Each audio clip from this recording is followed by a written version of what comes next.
Mikrofon, wszystko. Inne, to są te uniwersytety. Naszym zadaniem będzie... Witamy Państwa w ścianach Instytutu Fizyki Pomorskiej Akademii w Słupsku. Nasz instytut jest jednym z najlepszych instytutów w Akademii.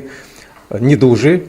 Kształcimy my inżynierów w dziedzinie fizyki technicznej, a drugi kierunek w dziedzinie edukacji technicznej informatycznej. To właśnie informatyków, fachowców od sieci komputerowych, a w dziedzinie fizyki technicznej dziedziny ekologii, odnawialne źródła energii, inżynieria samochodowa, kryminalistyka i takie dość ciekawe specjalności.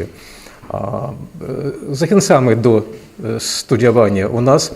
Praktycznie z doświadczenia własnego mogę powiedzieć, że praktycznie wszyscy studenci mają pracę już na trzecim, czwartym roku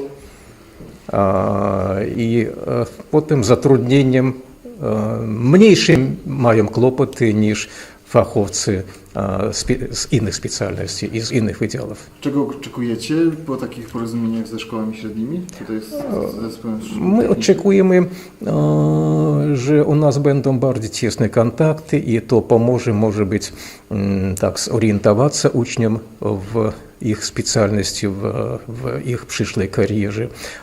I również da się, może być, nam przekonać młodych ludzi, że najlepsze inwestycje to inwestycje w wykształcenie. To zawsze oni dają największe dywidendy. W dniu dzisiejszym zostało podpisane porozumienie z Instytutem Fizyki naszej szkoły i na dzisiejszym spotkaniu mamy młodzież klas informatycznych.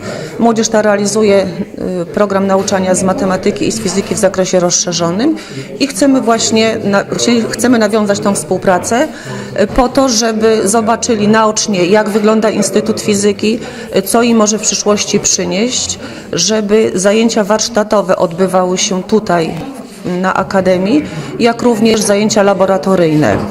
Celem tego porozumienia jest podniesienie jakości i atrakcyjności kształcenia młodzieży oraz zachęcenie ich do kontynuowania nauki na poziomie wyższym. Będzie to zachęcało młodzież do pracy w Waszej szkole? Myślę, że tak, ponieważ mogą naocznie zobaczyć, naocznie mieć przeprowadzone doświadczenia. Niestety w szkołach technicznych nie ma bazy takiej, żeby można wykonać doświadczenia z fizyki. Tutaj będzie ta możliwość, żeby uczestniczyli w zajęciach laboratoryjnych i to, co zobaczą, to, co dostaną informacje słowne od profesorów z wyższych uczelni, to na pewno będzie coś więcej dla tej młodzieży. Rozszerzone będą mieli swoje horyzonty również.